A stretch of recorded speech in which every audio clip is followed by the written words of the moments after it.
Hello guys, mag-unboxing tayo sa mga nabili ko sa Muji Store. Ayan. Sa aking skincare. Ayan. Disclaimer dito, hindi to sponsored video. Well, anyway, eto guys, nagtataka ako, bakit hindi ito pinag-uusapan sa internet?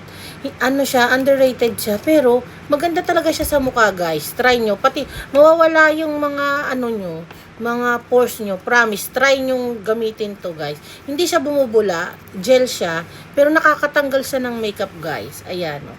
Yung gel cleansing na sa Muji. Yan, maganda yan guys. Tapos, ito, mahal tong cream na to. Yung Wrinkle Care and Brightening All-in-One. Yan. Ito, ganito kaliit lang is 800 na siya guys. Yung malaki, sangsengin. Ginagamit ko lang to sa under eye ko. Sa may eye bag lang. Kasi mahal siya. Pero effective. Nag-white yun dito. Nag-white yung dito ko guys. Yung sa eye bag ko yan. Nag-aano talaga siya ng yung nag-bright yung skin mo. Lalo na sa under eye. Kaya maganda to guys. Yung Wrinkle Care All-in-One. Yan na brightening cream.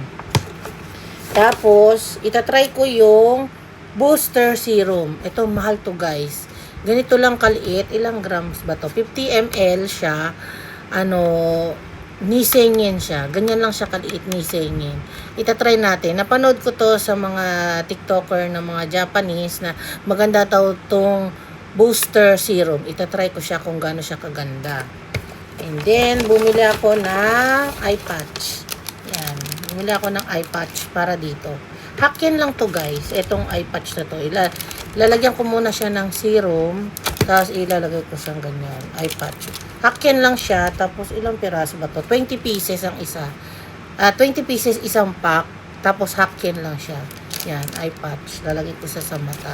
So ayan yung mga nabili ko sa Muji Store. Meron yung scrub. Bilhin nyo din yung scrub. Teka lang, papakita ko sa inyo kung ano itsura ng scrub.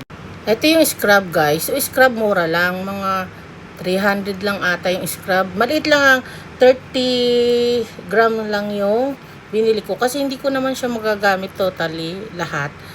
Ginagamit ko lang yung scrub dito sa ilong ko para mawala yung mga blackheads. Nakakatanggal siya ng mga blackheads sa ilong. Yan. Yan, usually pati dito. Kasi ang dami kong warts. Yung warts ko, pinalaser ko na yan sa Pilipinas. Bumalik ulit. Yan, lagi kong ginagamit yung scrub ko. Medyo nabawasan na siya. Tapos ito sa ilong. Ito yung mga nabili ko sa Muji Store. Ewan ko ba, bakit underrated to? Hindi siya pinag-uusapan. Pero popular siya sa mga Japanese na mga vlogger, sa mga Nihonjin. Popular siya. Try nyo itong combo na to. Itong tatlong combo na to. Meron naman nabibiling ganito kaliit guys. I-try nyo. Tingnan nyo. Kikinis ang face nyo. Katulad sa akin. Kikinis talaga. Promise. Maniwala kayo sa akin. Lalo na ito. Yung nagbabright talaga ng skin. Tapos ito. Katapos mo maghilamos ng tubig. Nagiging glass skin yung mukha mo. Tapos banat na banat siya. Magugulat ka, nagsashiny talaga yung mukha mo. I-try nyo yung ganito. Lalo na yung mga may burog-burog dito. Burog-burog doon, sorry. Sorry sa word ko, sa term. Yung dito, yung pores na kita-kita yung pores, tapos yung sa ilalim ng ilong, tapos dito. I-try nyo tong combo na to guys. Ang bilhin nyo yung ganito ng kaliit. Itong kaliit na to, ito 800 to. Yung malaki niya isang sengin. Tapos ito mga 300 lang. Meron ding maliit na ganito, 300 lang din. Balik 290 ata, parang ganon. Kalimutan ko.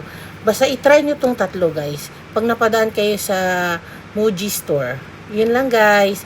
At nag-shopping kasi ako today. Kaya gusto kong i-share sa inyo kung ano yung mga nabili ko sa Muji Store.